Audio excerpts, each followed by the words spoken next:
Okay, so let's learn yung mga sinasabi ng nanay kapag galit. Okay. Galit ako. I'm angry. Anong oras na? Do you know what time it is? Tingnan mo yung oras. Look at the time.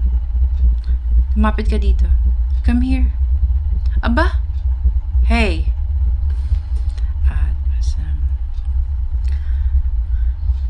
Kala mo siguro hotel to. You think this is a hotel? Hindi ako nagtatain ng pera. I don't poop money. Paulit-ulit na lang ako. I keep saying the same thing over and over. May pakialam ka pa ba sa nanay mo? Do you even care about your mom? Ikaw na matalino. You're the smart one now. Medyo seryoso, galit na talaga.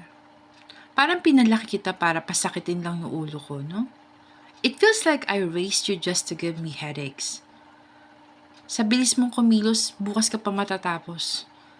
At the speed you're moving, you'll finish tomorrow. Gusto mo ba ako nalang gumawa ng lahat?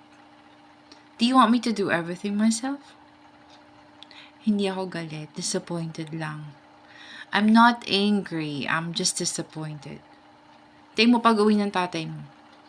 Just wait until your father gets home, ha?